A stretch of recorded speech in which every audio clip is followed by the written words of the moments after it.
The mother leaned across the aisle, pointed at the sleeping little girl, and said, "Wake her up and give my boy her game, right now. My dears, pull your chair a little closer. Tonight I want to tell you two real stories that still make my old hands tremble when I think about them. They're not fairy tales, and there are no dragons, unless you count the kind of grown-up who will bully a child for a toy or rip a wheelchair away from a stranger. Have you ever watched an adult forget every bit of decency they were raised with, right in front of a child who is learning what the world is like? The first story is about a young babysitter named Claire and the little girl she loves like a sister. The second is about a big sister named Rachel, whose body betrays her in ways you can't see. In both, a selfish parent decides that wanting is the same as deserving, and the rest of the world should simply obey. Stay with me to the end, because in both stories, there is fear, there is anger, but there is also justice. And most of all, there are lessons I wish every parent, every grandparent, and every stubborn soul could hear. Claire was 21 that summer, but she'd been caring for little Lily since the baby was still in a stroller. Lily was 8 now, freckled nose, missing tooth, the sort of child who tells you what color the clouds feel like. Claire never charged much for watching her.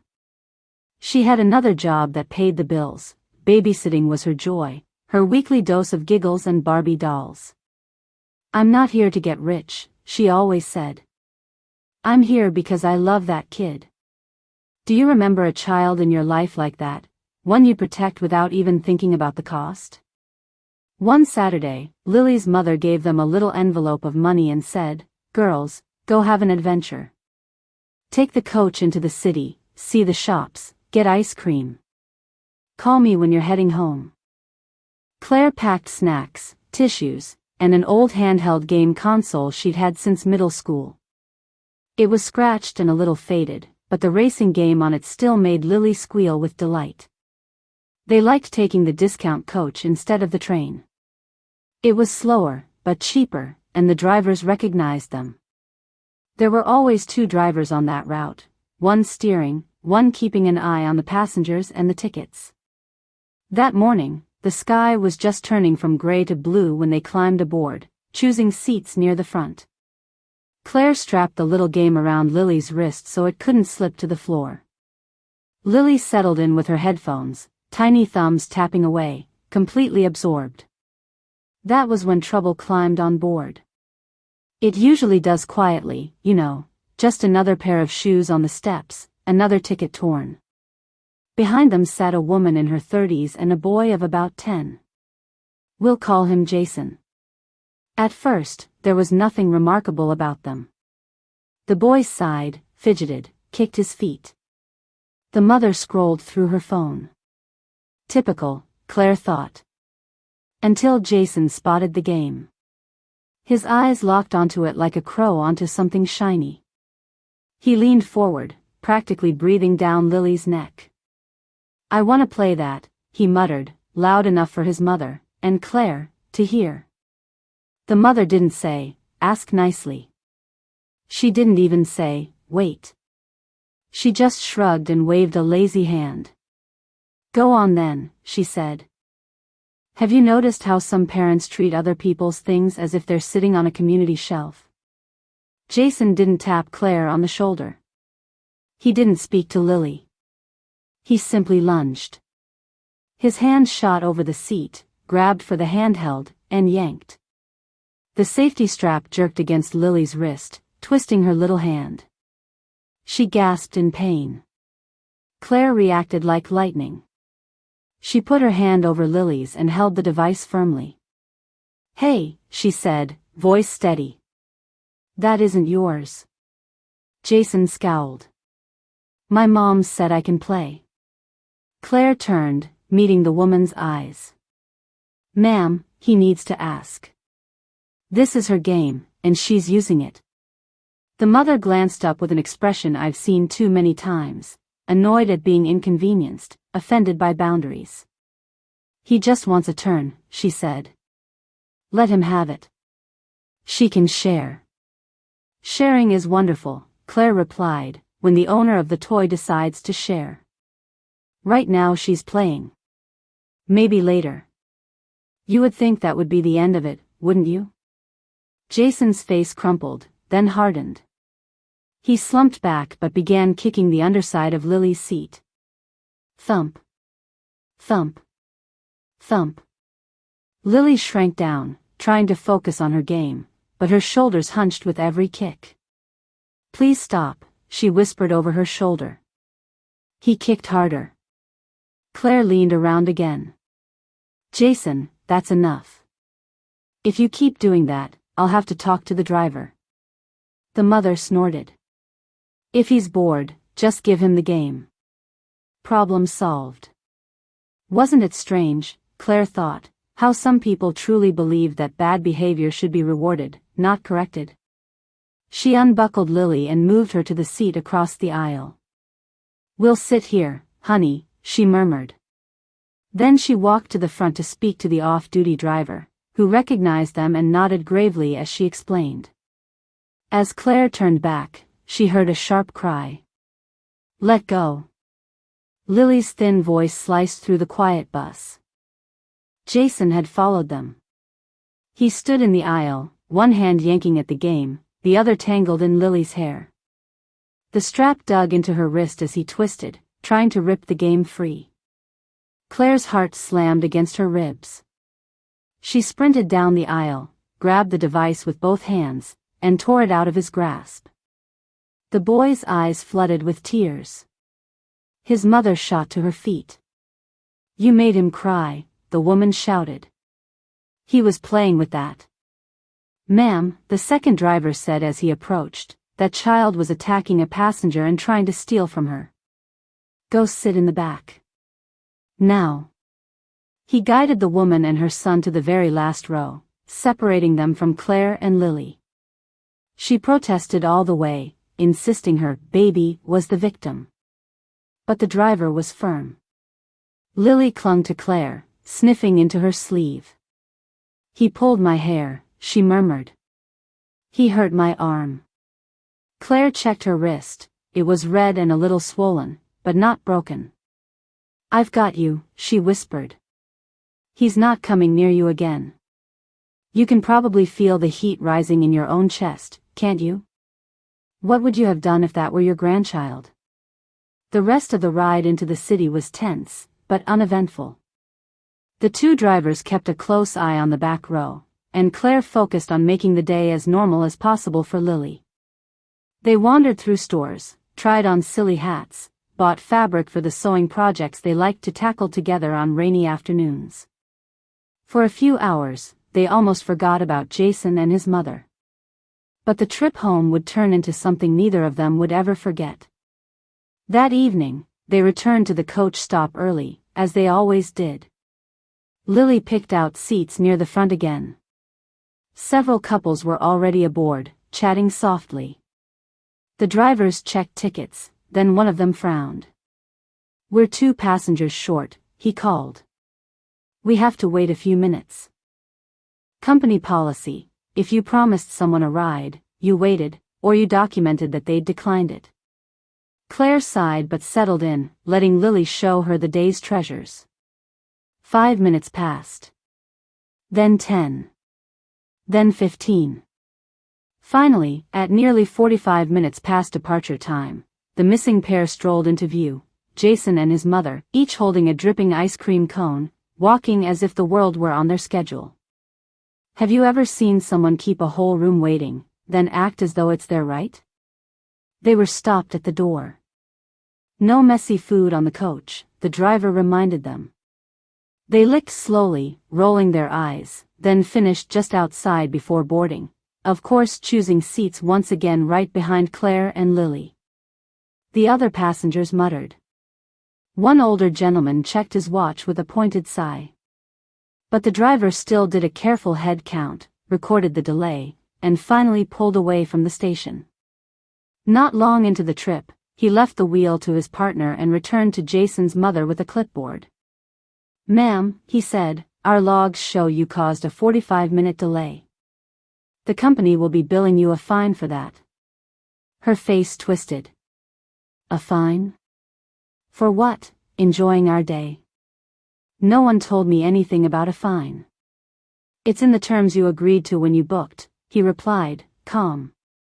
We had to hold the entire coach because you were late. She refused to hand over her ID, fussing and snapping that she'd been promised a ride home, no conditions. The driver calmly mentioned involving the police if she refused to identify herself, then went back to his seat. Sometimes the kindest thing you can do with a person like that is let them dig their own hole. Jason wandered up the aisle a few minutes later and stopped next to Claire. I want the game, he said flatly. Claire shook her head.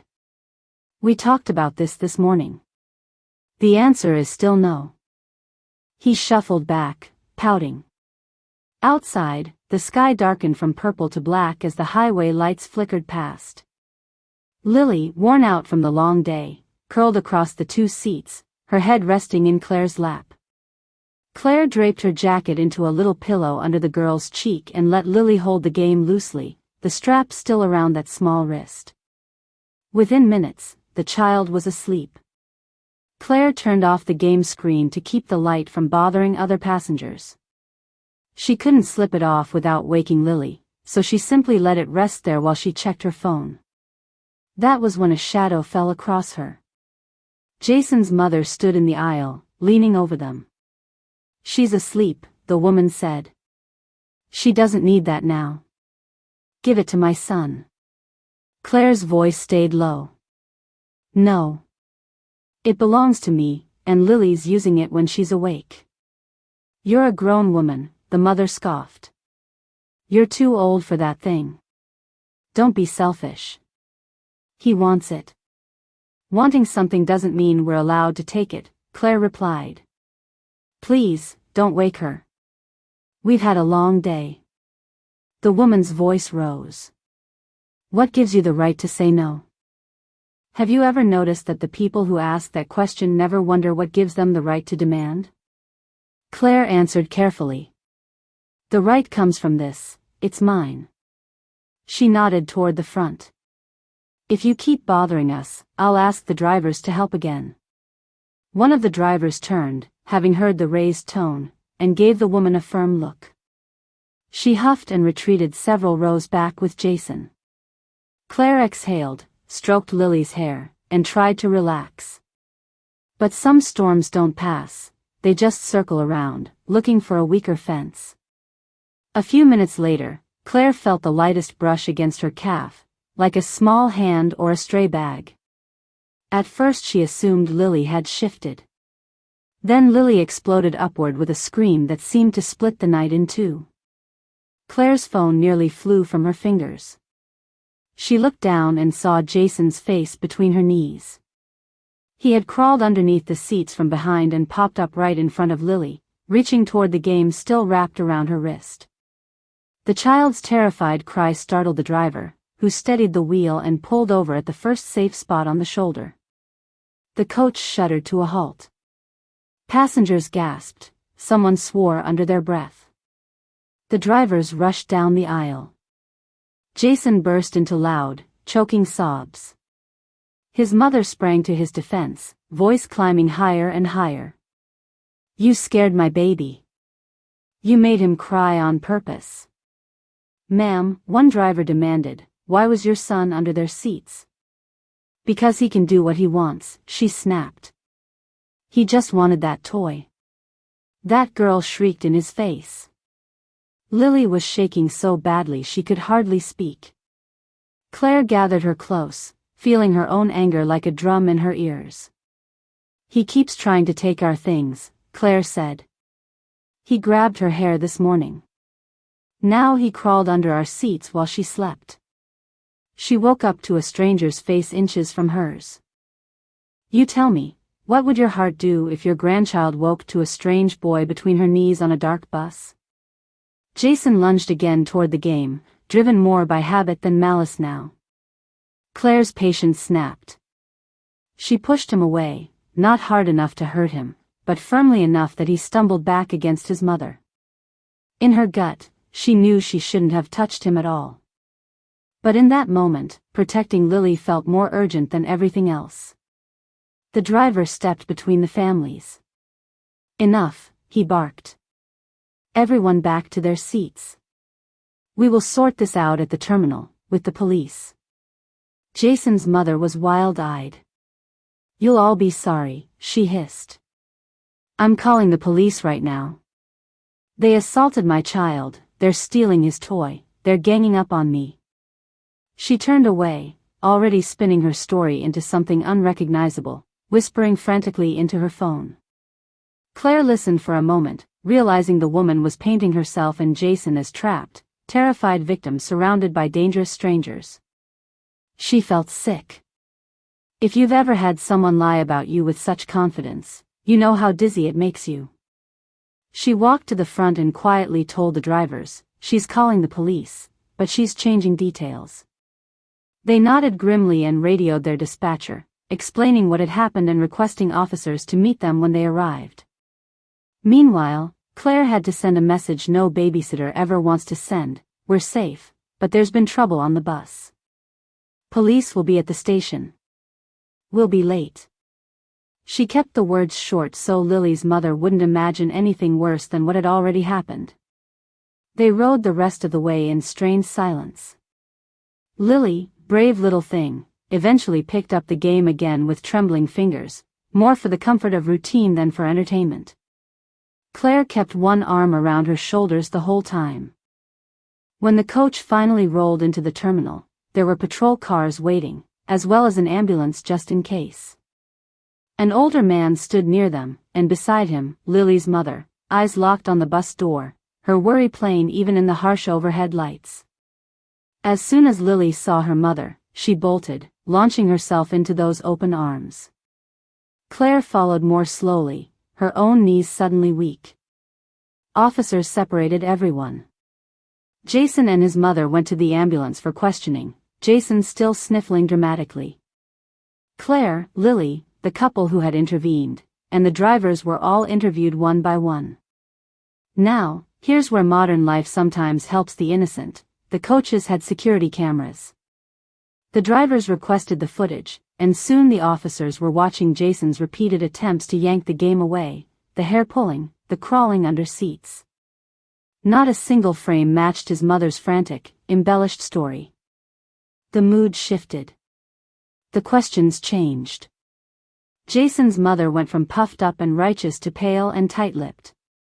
In the end, the police issued Claire only a warning for pushing Jason, acknowledging she had acted to protect a frightened child and her own property in a heated moment. No charges stuck. Jason's mother, however, was not so lucky. She faced a handful of consequences: a ban from riding that coach line again, a hefty fine for the delay she had caused, over an hour in total when all was tallied, charges related to encouraging her son to steal, and penalties for making false accusations. Child Protective Services were notified, not to snatch the boy away, but to look closely at what kind of home taught a child that other people's boundaries don't matter. Justice, in that moment, didn't feel like triumph. It felt like exhaustion and shaky relief. But it mattered. That night, Lily showed her mother the pretty fabrics she had chosen, the little trinkets Claire had paid for out of her own pocket. Life, as it always tries to do, pushed past the ugliness and found small joys. A few weeks later, Claire and Lily decided to take another Saturday trip. The drivers greeted them kindly. Life had mostly gone back to normal, until Claire noticed a familiar face in the boarding line. Jason. He looked a bit older, but the sulky tilt of his mouth was the same. This time, he stood next to a big man with broad shoulders and a short temper written all over his stance. Claire's stomach knotted. Have you ever had that strange moment of seeing a bad chapter from your past walk right back into your present? They boarded, chose seats, and hoped the boy would keep to himself. For a few precious minutes, it seemed like he might. Lily smiled as Claire pulled the old game from her bag, the comfort of rituals wrapping around them both. 2 minutes later, Jason was in the aisle again. "Gimme that," he said, reaching toward the device. Claire didn't raise her voice. "Jason," she said, How do we ask for something that isn't ours? He glared. I want it. That's not asking, she replied. And the answer is no. He stomped back to the big man, his father, and complained, she won't give it to me again. The father loomed to his feet, but before he could march down the aisle, one of the drivers, who had been there the night of the screaming stop on the shoulder, recognized Jason. His eyes narrowed. Young man, the driver said, moving toward them, I need to see the name on your ticket. Where's your parent? The father bristled. My kid just wanted to try that game, he said. We paid for our seats. Leave us alone. That's exactly what you said last month, the driver answered. But you and your son were banned after that incident. If you're back on this coach under different names, that's a problem. Police were called. Papers were checked. It turned out both father and son had booked their tickets under false names, and the boy had been listed as younger than he was to avoid paying his own fare. When officers arrived, the father argued, then resisted. He left in handcuffs, furious and sputtering. Jason followed, bewildered and tearful. Lily watched all this with wide eyes. Claire's heart ached, not just for the chaos, but for the boy himself. He never had a chance to learn better, she thought. At least, not at home. The rest of the ride was surprisingly peaceful. Other children on the coach had seen the game and, with their parents' guidance, came forward politely. May we have a turn, please? One little girl asked, hands folded neatly. Claire looked at Lily. It's your call, she said. Your toy, your rules. Lily smiled shyly. We can all take turns, she decided. Soon, 4 children shared the last row, passing the console back and forth, cheering each other on, no grabbing, no shrieking. Their parents exchanged numbers, making plans to meet again at a local play center. From ugliness, something gentle had bloomed, a small garden of kindness, right there on worn coach seats. See, Claire told Lily quietly, it isn't sharing that's dangerous. It's letting someone treat you like you don't get a choice. Healthy sharing begins where clear boundaries are respected. Now, my dears, take a sip of whatever you're drinking and stretch your back. Because the next story moves us from the highway to a noisy mall, and from a handheld game to something far more precious, a young woman's dignity and independence. Rachel was in her early 20s, but her joints and muscles often felt twice that age. She had a condition that made her balance unreliable and her legs weak. If she tried to walk too long, her body would tremble, and the floor would turn treacherous beneath her feet. On the outside, though, she looked like any other young woman, smiling eyes, comfortable clothes, a purse slung over her shoulder. That's the cruel trick of many disabilities, you can't see them from across the room. Her younger sister Emma was 8, full of questions and sticky fingers. Rachel didn't get to see her as often as she liked since moving out, so when she had a free day, she offered to take Emma to the big mall on their side of town. They would have lunch, maybe a little treat, and most importantly, time together. Rachel used a wheelchair most of the time in public places. She could stand and take a few steps, especially with a walking stick, but it was risky. A sudden wave of dizziness could send her tumbling. The chair wasn't a luxury, it was as essential to her as good shoes are to you and me. After lunch in the food court, Emma spotted the playground area nearby, the kind with soft flooring, slides, and climbing nets. Can I go, please? She begged. Of course, Rachel said. She wheeled over with Emma perched on her lap, parked near the entrance where other parents had left strollers and shopping carts, and let Emma loose among the tunnels and mats. For about 15 minutes, everything was perfect. Emma laughed with other children, Rachel relaxed in her chair, feeling grateful that today, at least, her body let her show up as the fun big sister. Then Emma stumbled. She slipped off a low step and landed hard on her knee. You know the sound a hurt child makes, the kind that slices right through every other noise. Rachel grabbed her walking stick from its holder on the side of her chair, pushed herself to stand, and carefully made her way into the play area. Each step felt wobbly, but her focus was on Emma. She knelt down beside her, checked the little leg, and, in an old family joke, whispered, "Oh dear, I may have to eat that knee now that you bumped it." Emma, as always, burst into giggles through her tears. Once Rachel was sure nothing was broken, just a frightened child and a bruise in the making, she turned to go back to her chair. That was when her stomach dropped. The wheelchair was gone. Right where she had left it at the edge of the play zone, a strange little girl was now sitting in her chair, spinning around with their mother's help. The woman laughed as the child twirled, pushing the chair in small circles like it was a carnival ride. Can you imagine what it would feel like to see a stranger playing with what you depend on to move, as casually as if they'd picked up your coat?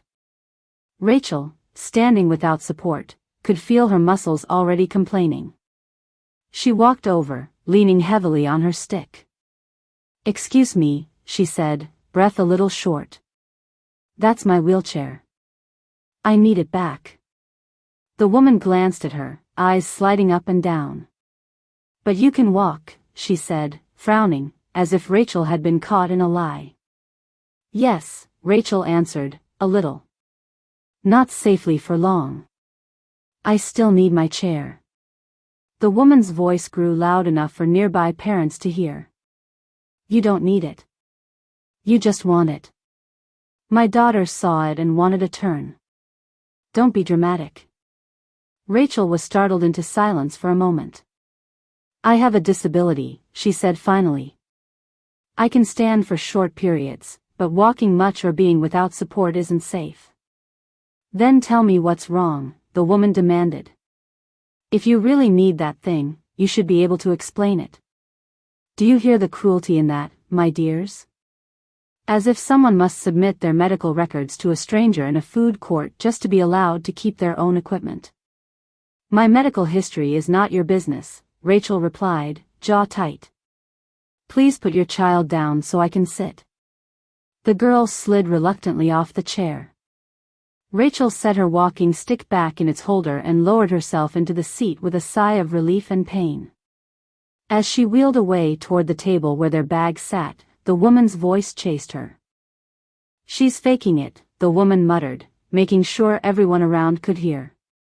"I saw her walk. People like that just don't want to work. Using chairs for attention." Emma, who had followed quietly, looked up at her sister with wide, worried eyes. "Why is that lady being mean to you?" she whispered. Rachel's heart squeezed. She forced a smile. "Some grown ups forget their manners," she said. "But we don't have to forget ours." She steered them out of the food court and, searching for something to wash away the ugliness, decided on a movie. They bought tickets to an animated film, talking animals and gentle jokes, and for 90 minutes, the dark theater gave them peace. Emma laughed until she hiccuped. Rachel watched her, thinking, this is what I wanted today to be. Later, when she told friends about the incident, many said, "You should have yelled. You should have shamed that woman publicly." And maybe you or I might have done just that. What would you have said in Rachel's place? Would you have found the words, or simply tried to escape? What Rachel most wanted, though, was not revenge. It was understanding. If she could sit every parent in that mall down and say one thing, it would be this. Mobility aids are not toys, they're part of our bodies. Wheelchairs, canes, walkers, they are not decorations. They are not community property. They are extensions of the people who use them, the way your glasses are part of the way you see, or your car is part of the way you move across town. Touching them without permission is like touching the person without permission. Taking them is a kind of theft that goes far beyond money. And hidden disabilities? They're exactly that, hidden. You cannot always tell, by looking, what pain or weakness a person carries. When we demand explanations, we are really saying, prove to me you're suffering enough to deserve help. That is a cruelty I hope none of you will ever pass on to a child. So, my dears, what do we do with stories like these? With a boy taught that, "I want it," is a magic password, and a woman who treats a wheelchair like a stray shopping cart? First, we remember the children watching. Lily learned that day that her no mattered, and that when someone ignored it, the adults she trusted backed her up. Jason learned, painfully, that grown-up choices have consequences, whether you're a mother lying to the police or a father fraudulently buying tickets. Emma saw her big sister stay as calm as she could in the face of disrespect, then choose a gentle way to heal their day instead of passing the hurt along. Second, we look in the mirror. Have we ever brushed past someone's boundaries because we thought we knew better? Ever told a child, "Oh, don't be silly, just share," without asking whether they felt safe? Ever judged a stranger's body and decided, based on a snapshot, what they should be able to do? Stories like these aren't just about pointing at entitled people and shaking our heads. They are quiet invitations to guard the little ones near us and to treat every person's body, and every tool they need to live in that body, with reverence. If you've listened this far, I suspect your heart already leans that way. Still, it never hurts to be reminded. Now, before we part for the evening, let me ask you a favor. If these stories stirred something in you, if you felt your chest tighten when Lily screamed on that dark coach, or your jaw clench when Rachel saw her chair being spun like a toy, please tap the like button so these tales travel a little farther. And if you'd like more evenings like this, with true stories and old-fashioned reflection, I hope you'll subscribe to Dust of Old Days, so you'll always know when the kettle's on and a new story is ready. Because in the end, my dears, we teach the world how to treat us, and how to treat our children, one boundary, one brave no, and one small act of kindness at a time.